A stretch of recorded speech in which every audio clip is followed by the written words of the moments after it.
नमस्कार, मेरा नाम है एस्ट्रोलॉजर सचिन पंडित। आज जो मैं ये वीडियो बना रहा हूं, ये इस वीडियो का ज्योतिष से कोई लेना देना नहीं है। ये वीडियो मैं सिर्फ अपने दर्शकों को अवेयर करने के लिए बना रहा हूं।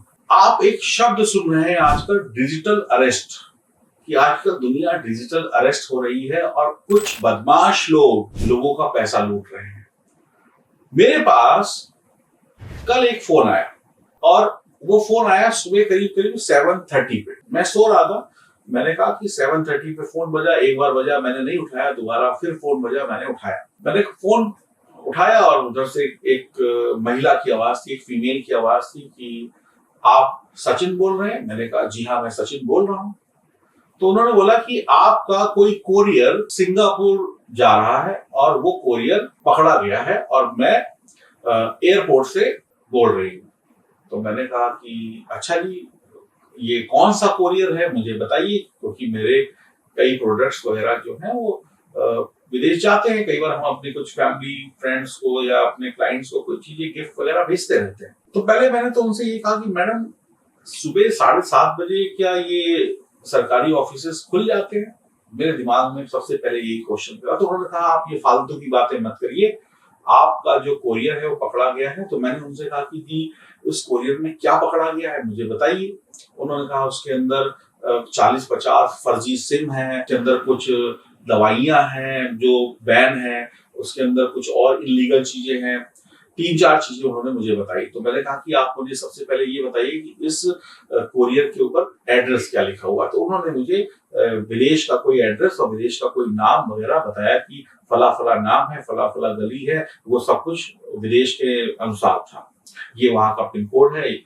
अब देखिए, मेरी टीम बहुत बड़ी है, काम करती है, तो मुझे नहीं पता था कि भाई कौन सा कोरियर कहाँ जा रहा है, किसके लिए जा रहा है। भाई हमारे विदेशी लोग भी बहुत सारे हमारे क्लाइंट हैं। तो मैंने उनसे दूसरा क्वेश्चन किया कि अच्छा मैडम, मान लेते हैं कि मेरा ये कोरियर जा रहा है, तो इसमें जो मेरे ऑफिस का एड्रेस क्या लिखा हुआ ये बता दीजिए। मेरे एक से ज्यादा ऑफिस है, तो मुझे ये बताइए कि कौन से ऑफिस से ये वाला कोरियर निकला। तो उन्होंने कहा नहीं, ये हम नहीं बता सकते। मैंने कहा क्यों? आपके पास जब पूरी इंफॉर्मेशन है तो उस कोरियर वाले बॉक्स के ऊपर मेरा एड्रेस भी लिखा होगा, मेरे ऑफिस का एड्रेस भी लिखा होगा। तो उसमें उन्होंने आनाकानी करनी शुरू कर दी। उन्होंने कहा कि आप बहुत बदतमीजी कर रहे हैं, आप बहुत ज्यादा अपने आप को सियाना समझते हैं, आपको पता नहीं है इसकी कितनी बड़ी सजा है, आपको जेल हो सकती है, आपके घर में पुलिस आ सकती है, आपके ऊपर ये कानून लग सकता है, वो कानून लग सकता है।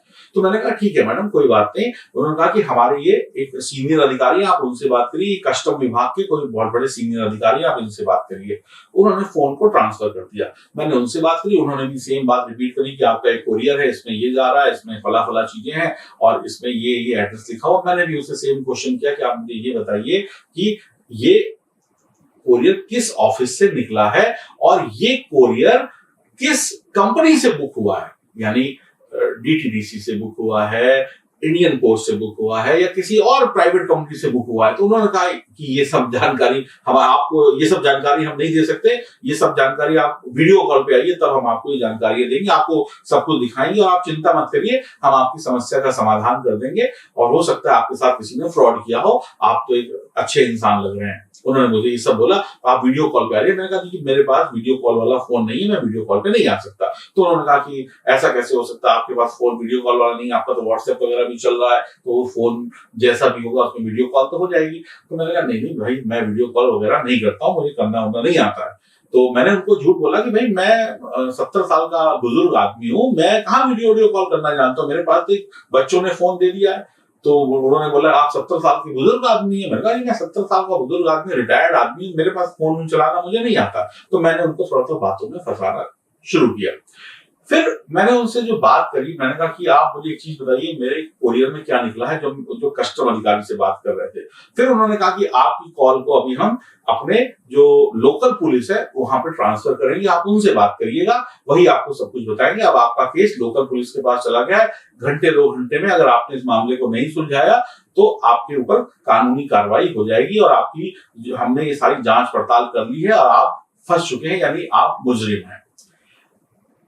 मैं समझ चुका था कि ये मुझे मूर्ख बना रहे हैं, मुझे पागल बना रहे हैं। मैंने उनको एक ही जवाब दिया, मैंने कहा भैया जो करना है वो कर लीजिए, मैं पुलिस के पास जा रहा हूं और अभी तुरंत जा रहा हूं, 5 मिनट में आपका नंबर लेकर जा रहा हूं, और जो पुलिस मुझे अरेस्ट करने आ रही है उसको आने की जरूरत नहीं, मैं खुद अपने नजदीकी थाने में चला जाता हूं और मैं खुद जाके पूछता हूँ कि मैंने क्या गलती करी, मेरा कौन सा ऐसा कोरियर वगैरह जो चला गया। तो उन्होंने बोला कि आप बहुत बदतमीजी कर रहे हैं, आप फंस जाएंगे, आप ऐसा हो जाएगा वैसा हो जाएगा, मुझे बहुत मतलब डराने की कोशिश करी।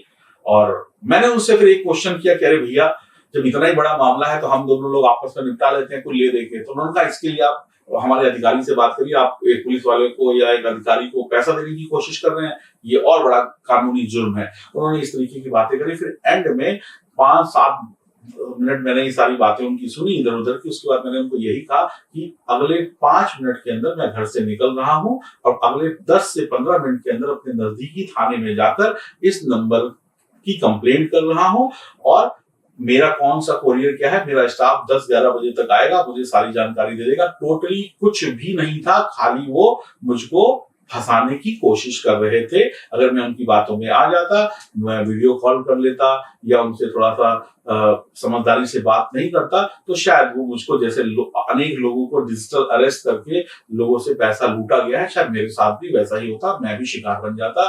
तो मैं अवेयर था, मैंने ऐसी बहुत सारी वीडियोस देखी थी, मैंने ऐसी न्यूज पढ़ी थी, तो मुझे पता था कि ऐसी कॉल्स कभी भी किसी को भी आ सकती है, मुझको भी आ गई। तो आप भी ऐसी कॉल्स पे ध्यान मत दीजिए। अगर आपको कोई ऐसी बातें कहता है तो आप उनको सीधे से बोलिए कोई बात नहीं, हम अपने नजदीकी पुलिस थाने में जाकर बात कर लेंगे और वहां पर जो होगा देखा जाएगा, आपको चिंता करने की आवश्यकता नहीं है। और ऐसे कॉल जो आ रहे हैं उनको आप नंबर को ब्लॉक कर दें और अपने घर वालों को भी ये सारी बातें बता दें कि किसी को कोरियर के नाम पे आ सकता है, किसी को आयकर के विभाग के नाम पे आ सकता है। मेरे ही ऑफिस में किसी के पास फोन आया कि आपका इनकम टैक्स जमा नहीं है, आपके ऊपर पेनल्टी आ रही है, इसलिए आप फटाफट आगे आपके ऊपर कार्रवाई हो रही है। ऐसे बहुत सारे मेरे ऑफिस में लोगों के पास फोन आए। तो ये तो मेरी अपनी आप बीती थी। अब यहाँ पर थोड़ी सी एस्ट्रोलॉजी की भी बात कर लेते हैं। मेरे सितारे मैंने मजबूत कर रखे हैं, यानी मेरे 9 ग्रह कुंडली में जो बैठे हुए मैंने उनको मजबूत कर रखा है, इसीलिए मेरी बुद्धि ने काम किया और मैं बच गया किसी भी फ्रॉड से। अगर आपके 9 ग्रह कमजोर हैं, यानी आपकी कुंडली कमजोर है, तो आप किसी भी फ्रॉड में फंस जाएंगे, क्योंकि कमजोर इंसान को ही ये लोग फंसाते हैं। तो मैं फिर यही कहूंगा कि किसी भी डिजिटल फ्रॉड से बचिए। ऐसी कोई डिजिटल अरेस्ट जैसा कोई शब्द नहीं है, ये तो बस लोगों ने बना दिया है। कुछ भी फोन आए, कुछ भी हो, उससे घबराइए नहीं, कोई अपनी डिटेल लीक नहीं करिए, पैनिक मत होइए। आप सीधे जाकर किसी समझदार व्यक्ति से बात करिए, लॉयर से बात करिए, पुलिस अधिकारियों से बात करिए, ताकि वो आपको सही सलाह दे सके। ऐसे लोगों की बातों में मत आइए। और कई बार तो ये लोग फर्जी दस्तावेज भी या कोई चिट्ठी वगैरह भी भेज सकते हैं कोर्ट कचहरी की, वो भी अगर आपके पास आई है तो उसको भी जाकर किसी वकील से या किसी मजिस्ट्रेट ऑफिस में या जो भी इससे संबंधित अधिकारी है उनसे जाकर क्लियर कराइए कि ऐसा तो नहीं ये चिट्ठी भी नकली भेजी गई हो बना के। तो अगर आपके पास ऐसी कोई कॉल आती है, ऐसा कोई लेटर आता है, तो घबराइए नहीं, उसकी जांच के लिए आप स्वयं चले जाइए। कोई पुलिस नहीं आएगी, हम खुद चले जाते हैं पुलिस के पास, सरेंडर कर देंगे भैया अगर हमारी गलती है तो। आपकी कोई गलती नहीं है, आपकी सिर्फ इतनी गलती है कि आप बेवकूफ बन रहे हैं। और आपकी एक और गलती है कि आपने अभी तक अपनी कुंडली की जांच नहीं कराई है। अगर आपके सितारे कमजोर हैं तो ऐसे धोखा देने वाले लोग आपको जीवन में हर वक्त मिलेंगे और आपको धोखा देकर आपका कमाया हुआ पैसा और मान सम्मान छीन लेंगे। तो एक तो बात रही कि हमें ऐसी कॉल से बचना है, ऐसे मैसेजेस से बचना है, ऐसे लोगों से बचना है। और दूसरी बात यहाँ पर ये आई कि हमें अपनी जन्म कुंडली की भी जांच करानी है जरूर, ताकि हमारी कुंडली मजबूत हो तो ऐसी चीजें हमारे आसपास ही ना आ सके। देखिए, जब किसी को मच्छर काटता है तो वो व्यक्ति क्या करता है, ओडोमॉस लगा लेता है या कोई भी चीज लगा लेता है जिससे मच्छर उसके पास नहीं आता, यानी उसने उपाय किया। करेक्ट? तो ऐसे ही आप भी एक प्रोटेक्शन ले लीजिए। वो प्रोटेक्शन क्या है? अपनी जन्म कुंडली की जांच कराइए, अपने सितारों को मजबूत बनाइए और जीवन में ऐसे फ्रॉड लोगों से बचिए। तो आप सब मेरे दर्शक समझदार हैं, तो ये जस्ट एक अवेयरनेस थी कि ये कॉल कभी भी किसी के भी पास आ सकती है। और हमारी सरकार और हमारे देश के प्रधानमंत्री इस पर बहुत चिंतित हैं और वो लोग इस पे उचित कदम भी उठा रहे हैं। थोड़ा आपको भी सावधान रहना होगा। राधे राधे।